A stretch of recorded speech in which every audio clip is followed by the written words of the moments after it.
castelo forte é o nosso Deus. Nós então oramos, cantamos, agora vamos estudar a palavra do nosso Deus, dando continuidade ao tema da pergunta número 1 do Catecismo Maior de Westminster, que é glorificarmos a Deus e gozá-lo para sempre, representando isto como o fim supremo e principal do homem. Vamos aproveitar que foi projetado ali e falarmos juntos, irmãos? Qual é o fim supremo e principal do homem? O fim supremo e principal do homem é glorificar a Deus e gozá-lo para sempre. Então nós já vimos 3 partes. Primeiro vimos o que é glorificar a Deus, a partir daqueles 4 tópicos que nós trabalhamos, que é a apreciação, a adoração, a afeição e a sujeição. Então nós glorificamos a Deus de que maneira? Quando nós apreciamos a beleza da glória de Deus, quando nós adoramos a Deus do modo como Ele é, quando nós também cultivamos o nosso afeto, o nosso amor por Deus, maior do que todas as outras coisas, e, finalmente, quando nós nos sujeitamos a Ele, como nosso Senhor e governador. Depois, no segundo momento, nós vimos o porquê nós devemos glorificar a Deus. E nós dissemos o seguinte: primeiro, porque Ele é o doador da nossa vida. Então, a nossa vida depende de Deus, por isso nós devemos glorificá-lo. Segundo, porque Ele fez todas as coisas para a sua glória. Esta é a razão por que nós devemos também glorificá-lo. Terceiro, porque a glória de Deus é valiosa e sublime, nada pode se comparar à glória do Senhor. Quarto, porque todas as criaturas glorificam a Deus.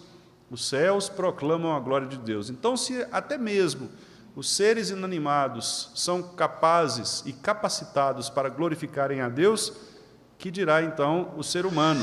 Nós temos de glorificar a Deus porque a própria criação o glorifica.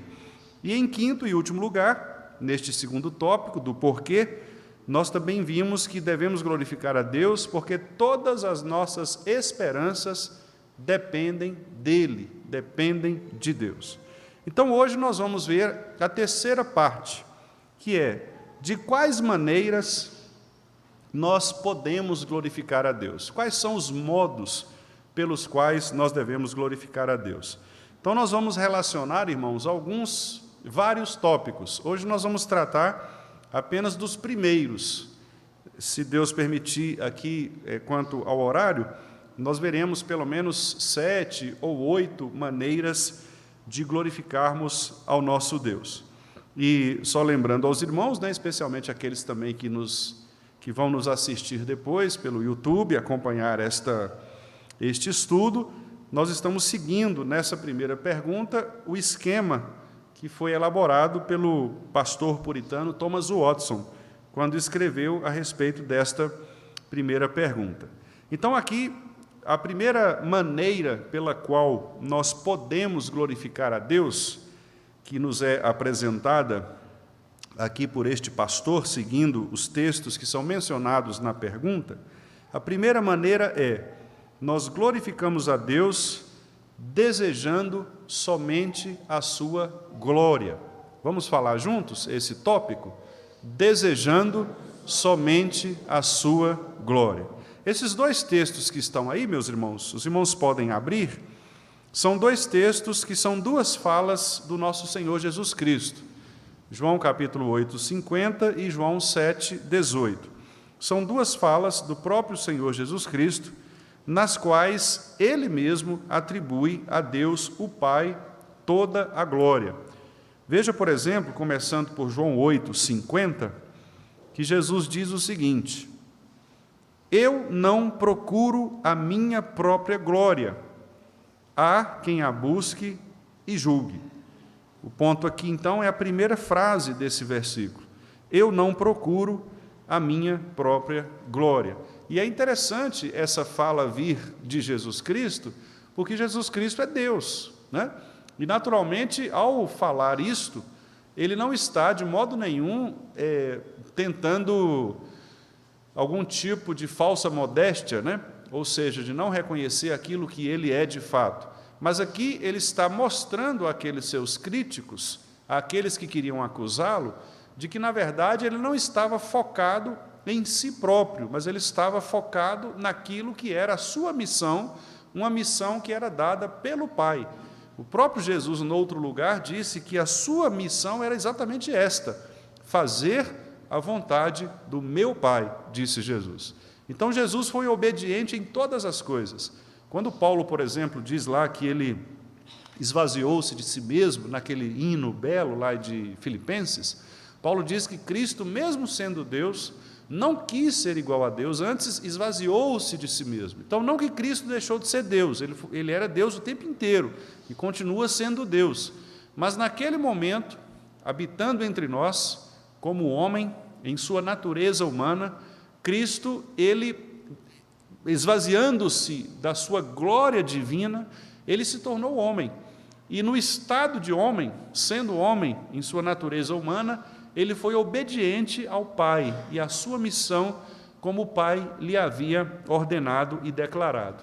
Então, meus irmãos, se o próprio Senhor Jesus Cristo, mesmo sendo Deus, foi obediente ao Pai em todas as coisas, nós ainda também devemos, assim como Jesus, sermos obedientes a Deus, o Pai.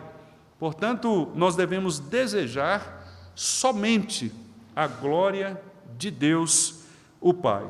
No outro texto, que é João 7,18,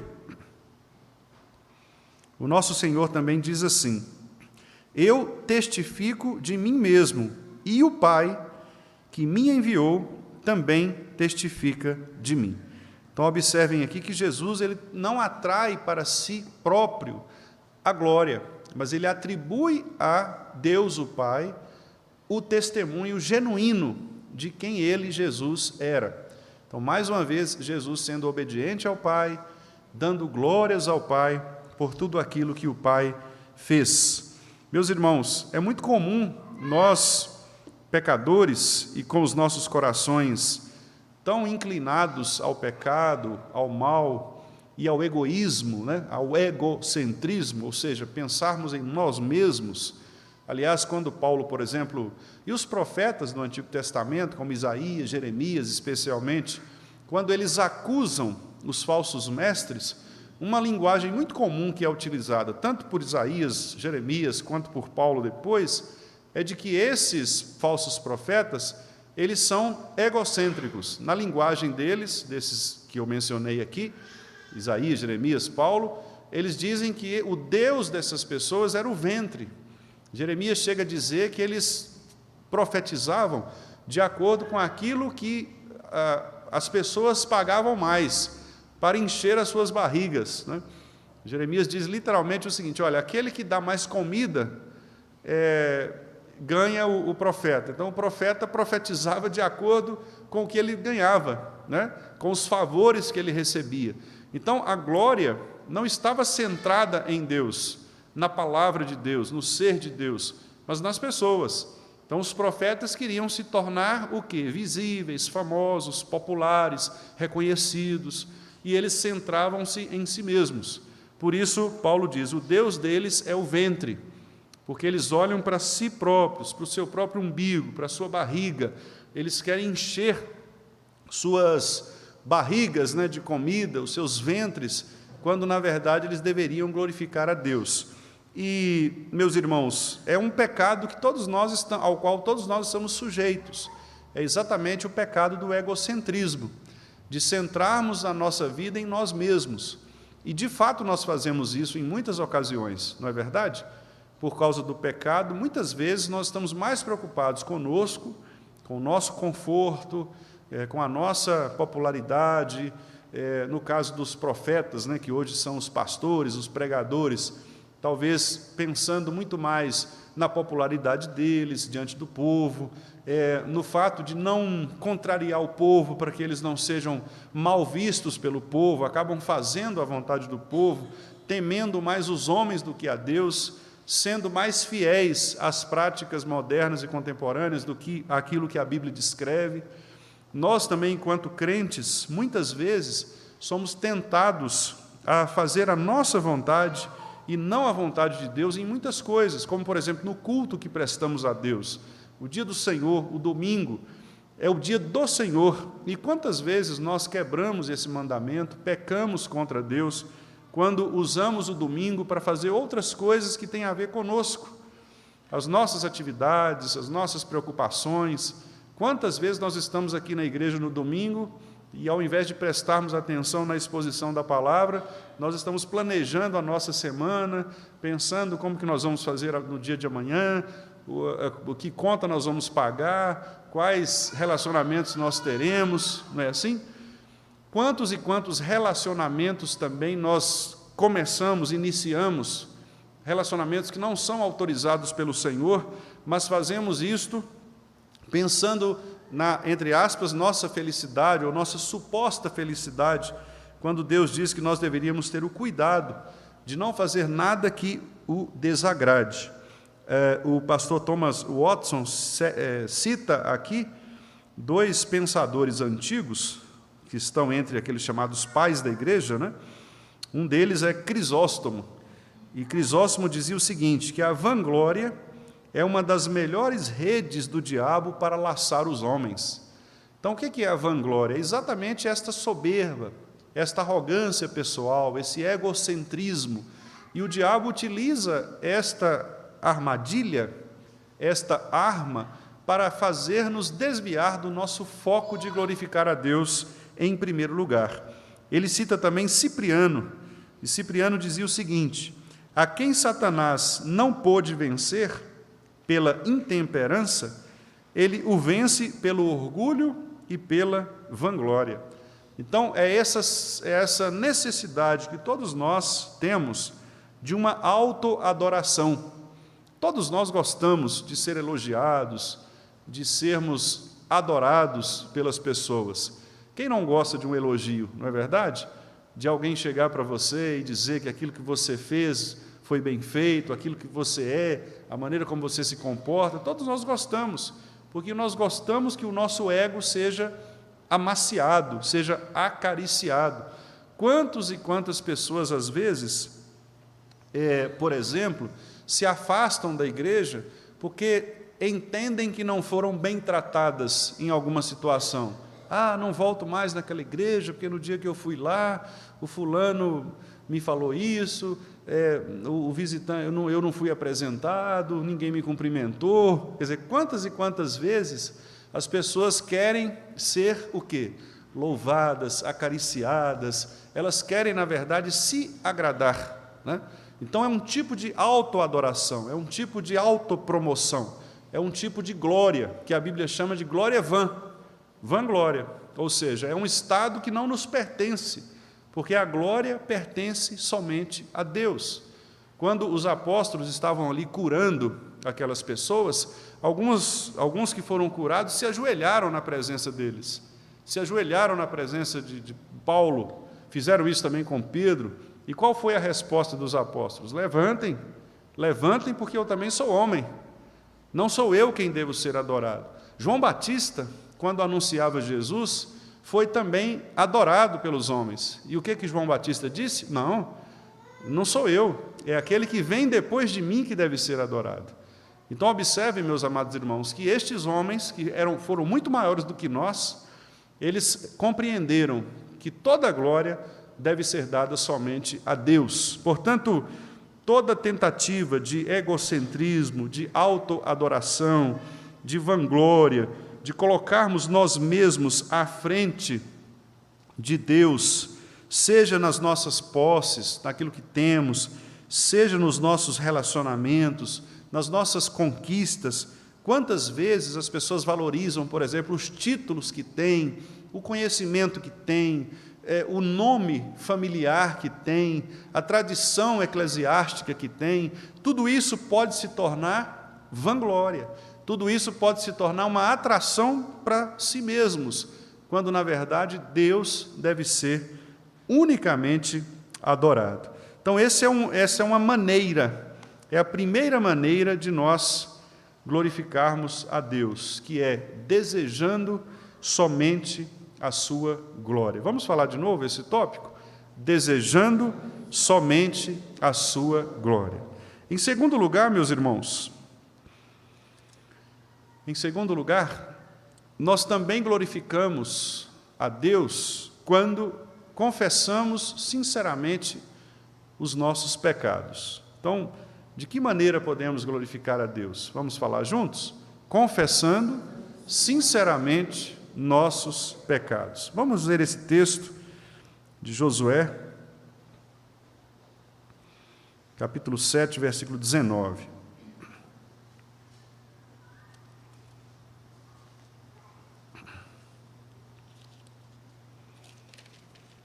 Confessando a Deus sinceramente os nossos pecados. Então disse Josué a Acã: filho meu, dá glória ao Senhor, Deus de Israel, e a Ele rende louvores, e declara-me agora o que fizeste, não mo ocultes. Aqui, meus irmãos, nós temos aquele episódio no qual Acã, diz o texto bíblico, ele desobedeceu a ordem do Senhor e ele reuniu para si despojos que não deveriam ter sido reunidos. Ele trouxe para dentro do povo de Israel coisas que não eram para ser trazidas. Na verdade, ele furtou, aquilo que era de outros povos e escondeu para si. E Deus havia proibido essas pessoas de fazer isso. E Acã, por um tempo, então, mentiu ao Senhor. Mas Deus, que é soberano, sonda todas as coisas, revelou este pecado. E diz o texto aqui, então, que Josué, naquele caso líder, representando aqui o líder, o profeta, o sacerdote do povo, ele chega até Acã e diz exatamente estas palavras. Primeiro, dá glória a Deus. E como ele daria glória a Deus? Fazendo exatamente isto que está na parte B do versículo, declarando a Josué aquilo que ele havia feito. Em outras palavras, confessando o seu pecado. Meus irmãos, não há situação pior na vida do povo de Deus do que pecados não confessados. Muitas vezes, igrejas inteiras, elas deixam de crescer, deixam de testemunhar, deixam de experimentar as bênçãos de Deus em razão de pecados não confessados dentro dela. E, às vezes, um só pecado não confessado é suficiente para destruir toda a igreja.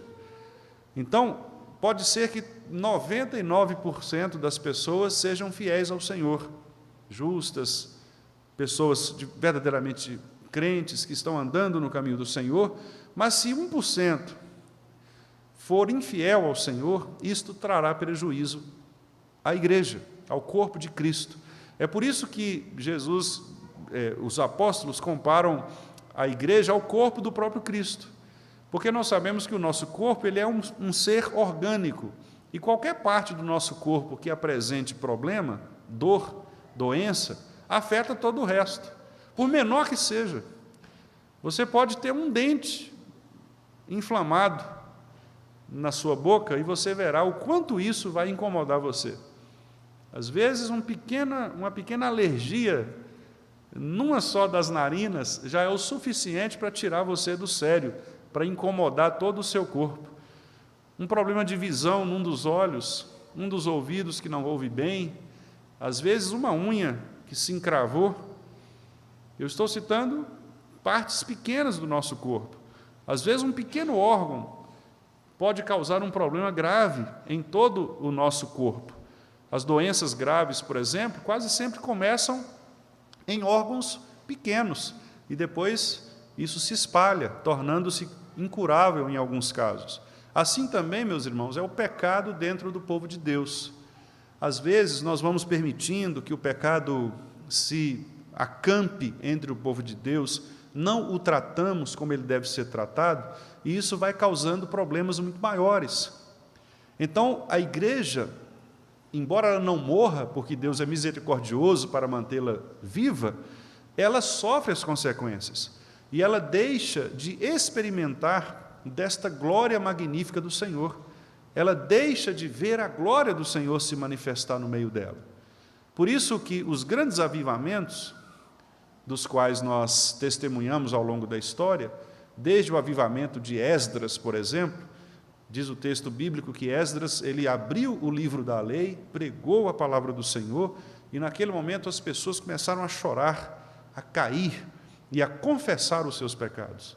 A partir dali, Deus falou a essas pessoas poderosamente, e a obra do Senhor foi realizada ali.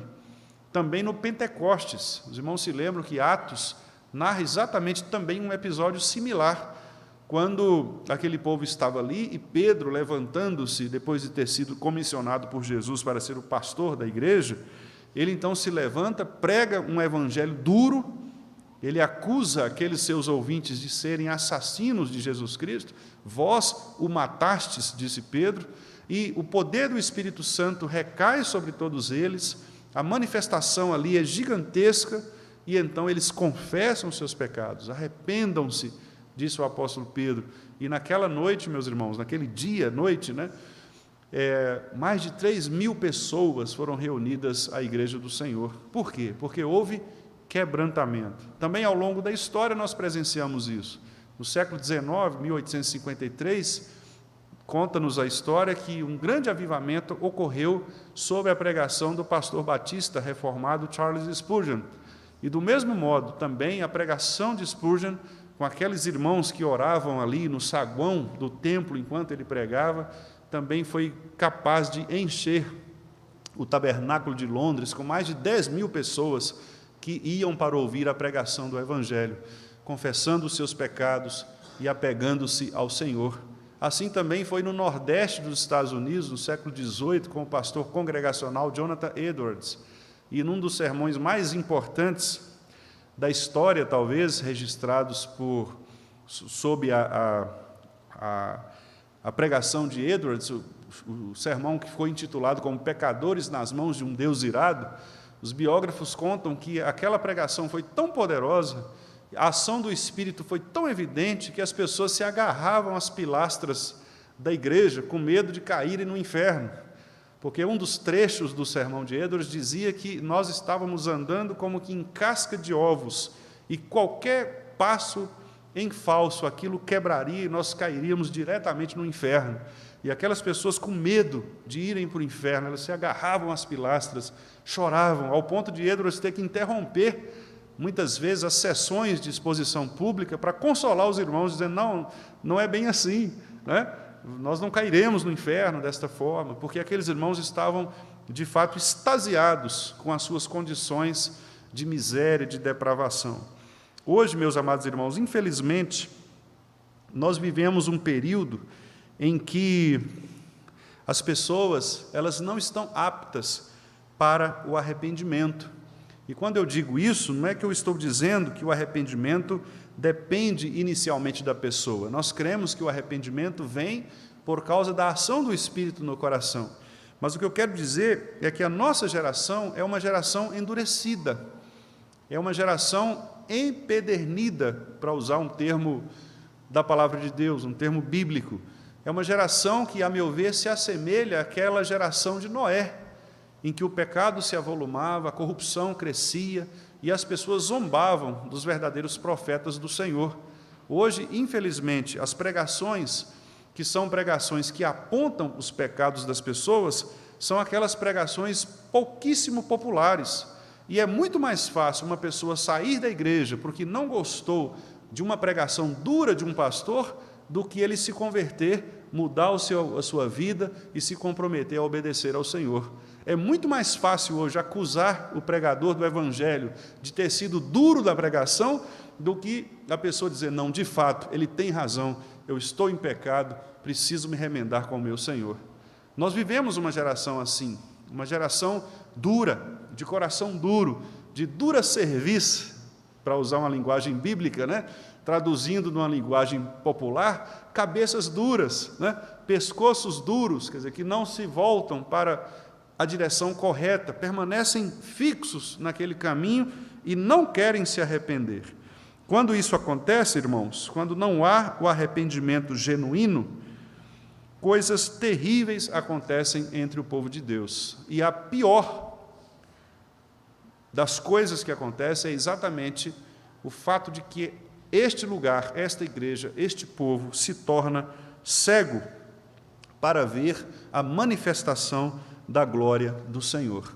As pessoas se tornam cegas para a glória do Senhor. Elas não conseguem mais perceber a grandeza de Deus. E quando elas estão diante de Deus, por exemplo, em culto público, quando elas estão lendo a palavra do Senhor, quando elas presenciam situações em que Deus opera sobrenaturalmente, elas não são mais capazes de se impactar com isso.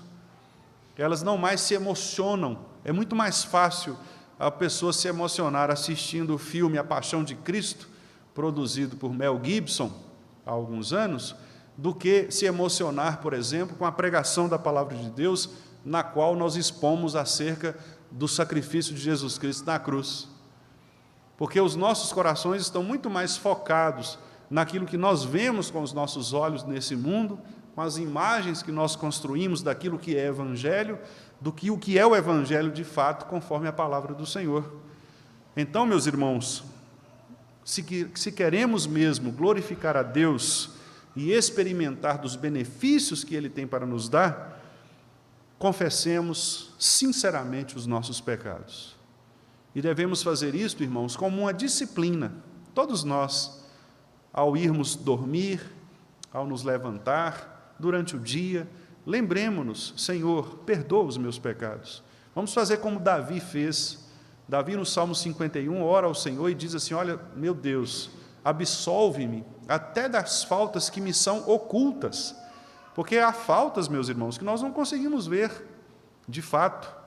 Nós somos tão pecadores que o nosso coração produz transgressões contra Deus que nós mesmos não conseguimos identificar. Mas pecamos, às vezes em pensamento, em palavras, em ações. Às vezes deixamos de fazer o que deveríamos fazer, isso também é pecado. Nós chamamos isso de pecado de omissão, né? Existe o pecado de comissão, que é quando você faz alguma coisa que é proibido fazer, mas há também o pecado de omissão, que é quando você deixa de fazer algo que deveria. Por exemplo, a Bíblia diz que nós não devemos matar. Então, talvez nós nunca tenhamos matado no sentido estrito do termo, de sermos assassinos de pessoas, e talvez nós pequemos pouco em relação ao matar com os lábios, com a língua, né? Porque Jesus disse isso, que o matar não é só derramar o sangue, mas é também depreciar alguém. Então, quando você fala mal de alguém, você está matando também essa pessoa. Quando você deprecia o nome dessa pessoa publicamente, você também está matando.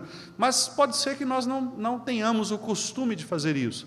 Mas também o mandamento nos ordena o oposto, que é, por exemplo, promover a vida. E o que é promover a vida? É facilitar a vida das pessoas no sentido de que elas vivam bem.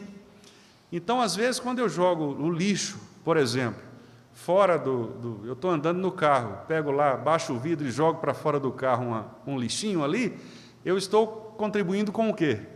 Com a poluição, com as enchentes, estou tampando os bueiros da cidade. Com isso, eu estou também causando a morte de pessoas. Porque, veja, se a minha ação se soma a tantas outras que fazem a mesma coisa, vai chegar uma hora que nós vamos ter os bueiros entupidos, não vai ter escoamento, vai ter enchente, vai matar gente. Então, eu também estou matando pessoas. Fazendo o quê? Não estou promovendo a vida dessas pessoas. Então, observem, e quando nós chegarmos ao estudo dos mandamentos, os irmãos verão o quão facilmente nós quebramos muitos dos mandamentos, porque eles são extremamente amplos, né, e complexos. Mas eu quero chamar a atenção nesse momento para o fato de que nós pecamos contra o Senhor de muitas formas, tanto transgredindo a lei de Deus diretamente, quanto deixando de fazer aquilo que Deus nos manda fazer. Então, meus irmãos, que nós tenhamos o cuidado, o costume de diariamente confessar sinceramente a Deus os nossos pecados. Aqueles pecados que nós sabemos que cometemos, o pecado da língua, ao falarmos de alguém, ao pronunciarmos alguma palavra ofensiva, até contra o próprio Deus, ações que nós cometemos no dia a dia, atitudes que nós realizamos, pensamentos que nós temos, né?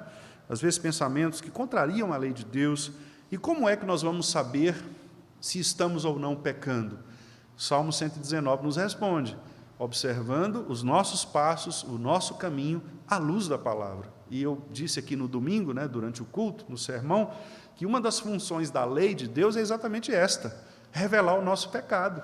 A lei mostra quem nós somos, a lei escancara a nossa realidade de pessoas miseráveis, depravadas, de pessoas que de fato dependem da graça do Senhor, porque se formos deixados por nós mesmos, meus irmãos, nós cometemos misérias terríveis.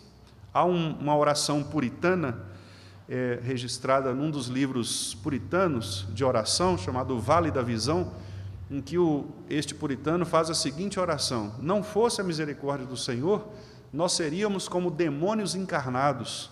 Parece uma expressão muito forte, mas ela é real. De fato, nós somos isto sem Deus.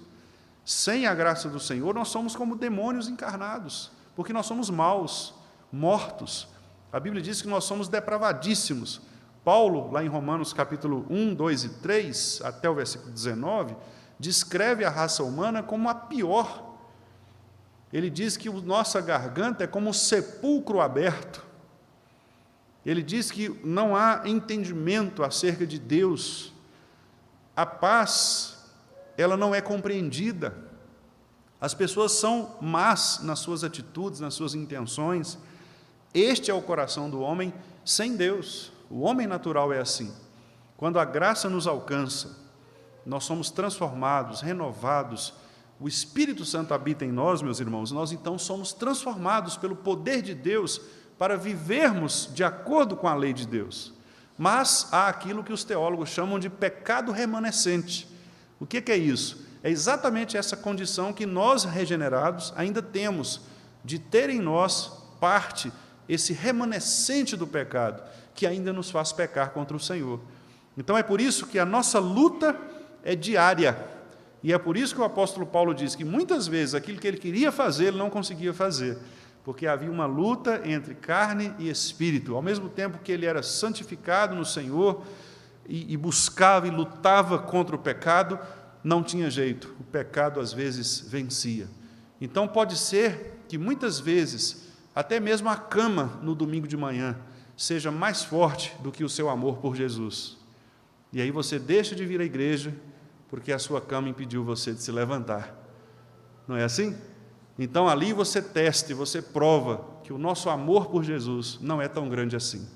E a gente precisa confessar os nossos pecados diante de Deus, porque todos nós, eu, irmãos, e vocês também, todos nós, somos pecadores que carecemos da graça do nosso Senhor. Por isso, a segunda forma de nós glorificarmos a Deus é esta: confessando sinceramente. A palavra sincera é uma palavra que, do latim, significa sem cera, o sincera, O sim é sem cera, porque os escultores antigos, eles faziam as esculturas e às vezes ficava alguma imperfeição na escultura, e aí eles vinham com uma determinada cera e cobriam aquela imperfeição, como geralmente as mulheres fazem hoje com as maquiagens, para cobrir algumas imperfeições do rosto, não é assim? Passa ali uma pequena cera, uma maquiagem, um blush, algo assim, para realçar mais a beleza do que os defeitos, do rosto. Então, é uma forma de você bloquear as possíveis imperfeições. Só que, quando eles iam vender essas esculturas, acontecia que, às vezes, alguns vendiam como sendo puras, sem defeitos. E quando vendiam, e às vezes o sol muito forte, ou o próprio ambiente em que essa escultura estava, fazia com que essa cera se derretesse. E aí as imperfeições eram mostradas, eram vistas. Então, as pessoas compravam as esculturas e diziam assim: eu quero escultura sem cera, sincera, pura, sem coisinha aí para tampar, eu quero um negócio perfeito. Então, a ideia de sinceridade, a ideia de alguém que é sincero, é alguém que não é maquiado. certo? É uma pessoa não fingida, como diz o texto também do apóstolo, uma pessoa que é ela do jeito que ela é. E é isso que Deus quer de nós, que nós sejamos diante de Deus quem de fato nós somos. Davi, em nenhum momento, ele escondeu de Deus sua condição. Senhor, eu sou pobre e necessitado. Como é que um rei fala uma coisa dessa, meus irmãos? O maior rei da história de Israel, que pobreza que Davi tinha, que necessidade que Davi tinha? Nenhuma. Nenhuma. Davi era riquíssimo. No entanto, espiritualmente, ele se vê como uma pessoa pobre e necessitada. Uma pessoa que dependia de Deus para tudo. Então, ali ele foi o quê? Sincero. No outro lugar ele disse, olha, eu não vou oferecer ao Senhor holocaustos, porque eu sei que se eu fizer isso, isso eu posso fazer, eu tenho muitos bois, tenho muitas ovelhas, se o Senhor quiser, eu ofereço, mas não é isso que o Senhor quer. Eu sei que o Senhor quer um coração quebrantado, eu sei que o Senhor quer um coração compungido, que é a ideia de um coração apertado, angustiado pelo pecado, um coração que não está feliz com a condição própria, mas que se contrito, que é apertado mesmo. A ideia de você apertar uma coisa, como um limão, você aperta um limão para fazer o suco. O coração é aquilo ali. O nosso coração ele tem que estar apertadinho, ele tem que estar sufocado pela sensação de nossa miséria em relação a Deus. É por isso, meus irmãos, que quando Isaías viu a glória de Deus, ele disse, ai de mim, porque eu estou perdido, sou homem de lábios impuros. Não resta nada em mim. Por isso que João, quando viu Jesus Cristo na ilha de Patmos, caiu como morto. Os irmãos percebem? Então, essa reação, ela é extremamente necessária. E eu sei que essa reação é muito difícil, irmãos, para nós hoje. Porque, repito, infelizmente, nós vivemos numa cultura em que este tipo de atitude não tem sido mais pensado, não tem sido mais ensinada. Essa atitude não tem sido mais ensinada, não tem sido mais pregada dos púlpitos. E, às vezes, quando nós falamos a respeito disso, nós acabamos sendo até mal interpretados, como se estivéssemos falando mal do ser humano, como se estivéssemos depreciando a própria criação de Deus. Não, irmãos, nós cremos que o homem é a beleza da criação de Deus, é a coroa da criação de Deus. O texto bíblico diz que nós somos feitos por um pouco menor do que os anjos. De glória e de honra nós somos coroados. Jesus Cristo é a expressão clara da humanidade perfeita. Então, ser homem, ser humano, é algo maravilhoso. Mas nós temos que compreender também, ao mesmo tempo, que o pecado nos destruiu, o pecado nos arrasou, e que nós precisamos, portanto, colocar a boca no pó, como diz o profeta Jeremias, e clamar por esperança, clamar por salvação, crendo que as misericórdias do Senhor são a causa de nós não sermos consumidos. Quando nós fazemos isso, meus irmãos, o verdadeiro avivamento acontece. Quando o povo de Deus cai no chão, reconhecendo os seus pecados, dizendo, Senhor, nós nada somos, o avivamento acontece. E no avivamento, nós então glorificamos a Deus. Aquelas 3.000 pessoas que se converteram lá na pregação de Pedro, elas foram movidas pelo Espírito Santo para que se arrependessem dos seus pecados. Arrependei-vos, pois está próximo o reino dos céus. Essa era a pregação de João Batista, uma pregação de uma frase. A pregação de Jonas lá em Nínive foi uma pregação de uma frase: Nínive será subvertida. No hebraico são 5 palavras só.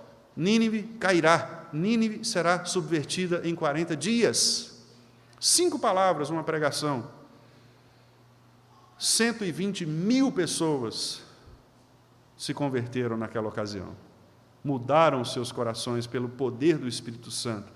Como? Com arrependimento. O texto de Jonas diz que quando o rei ouviu essa pregação, ele ficou apavorado. E aí ele se arrependeu, levou o povo ao arrependimento também, fez com que o povo largasse os seus pecados, se emendasse com Deus. Então, meus irmãos, não é possível haver vida cristã autêntica, crescimento de igreja, edificação, nada disso, sem passarmos pelo processo de arrependimento sincero dos nossos pecados. Muitas vezes nós ficamos pensando, e esse é o meu desejo também, eu sei que é o desejo dos irmãos, nós temos o dobro de membros que temos hoje na Igreja do Vale. Quem sabe Deus nos dê essa graça para que no ano que vem tenhamos muito mais pessoas aqui. Louvado seja o nosso Senhor por isso, e nós devemos buscar isto. Mas para que busquemos isto, primeiro, nós temos que nos arrepender dos nossos pecados, a começar de nós, a começar de mim, naquilo que tenho falhado contra o Senhor, colocar a boca no pó, reconhecer a minha transgressão, reconhecer o meu pecado, e todos nós juntos, igualmente, clamarmos ao Senhor, para que Deus, pela sua misericórdia, tenha misericórdia de nós, nos dê graça, e assim nos torne, irmãos, perdoados definitivamente dos nossos pecados. Então, diz o pastor Thomas Watson aqui o seguinte: uma confissão humilde exalta a Deus. Quanto engrandecimento é atribuído à graça de Deus quando ela honra aqueles que merecem ser condenados.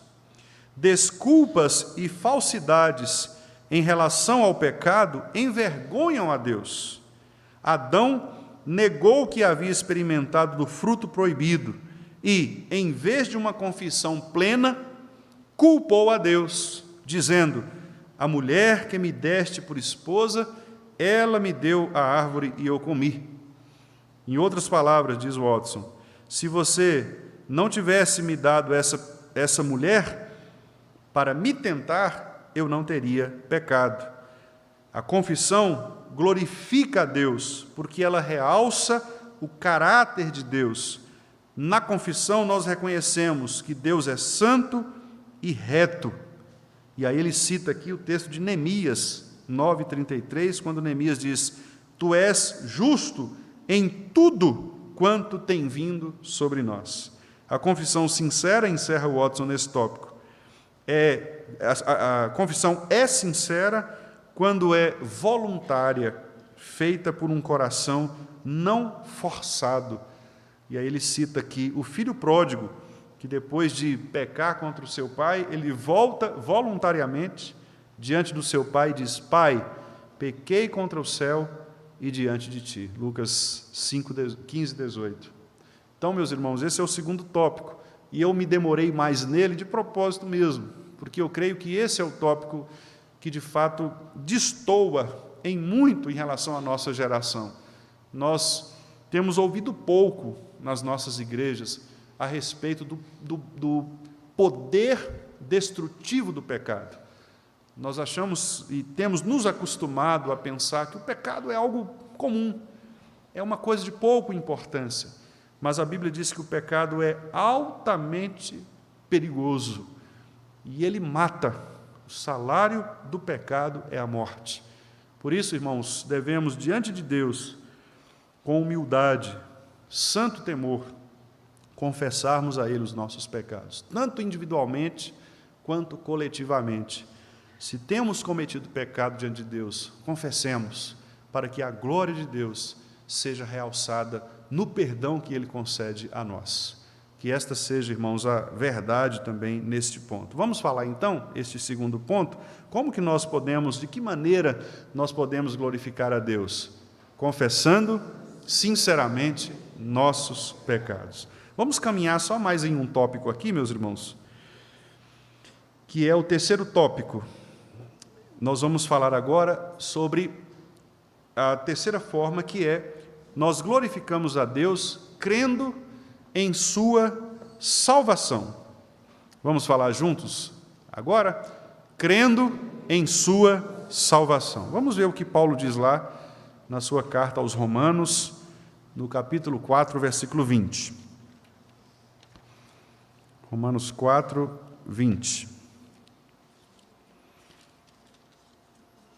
Romanos 4 é um capítulo muito importante em que Paulo realça o poder de salvação do povo de Deus, e ele usa o Antigo Testamento para fazer isso. Ele usa Abraão como modelo, como pai da fé.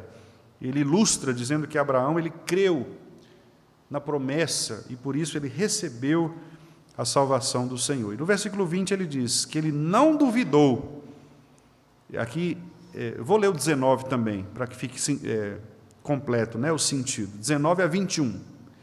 Diz, sobre Abraão, Paulo diz assim: e sem enfraquecer na fé, embora levasse em conta o seu próprio corpo amortecido, sendo já de 100 anos, e a idade avançada de Sara, Abraão não duvidou por incredulidade da promessa de Deus, mas pela fé se fortaleceu, dando glória a Deus, estando plenamente convicto de que ele, Deus, era poderoso para cumprir o que prometera.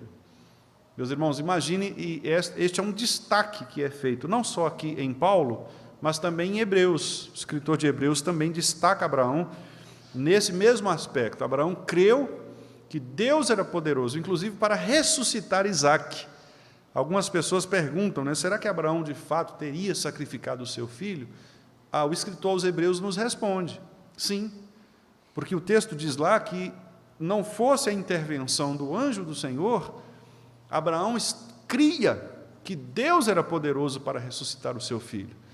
Então ele seria obediente a Deus, apesar das circunstâncias adversas.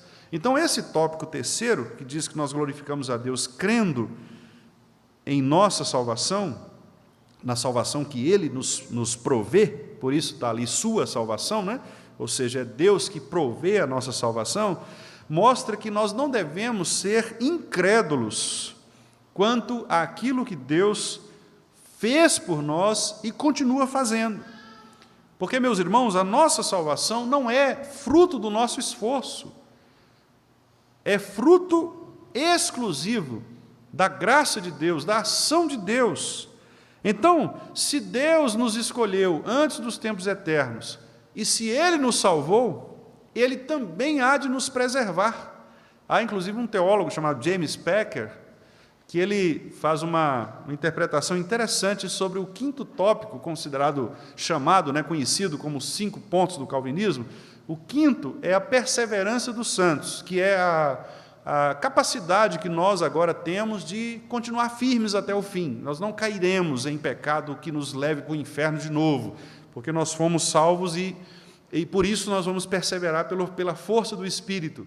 Mas o pastor James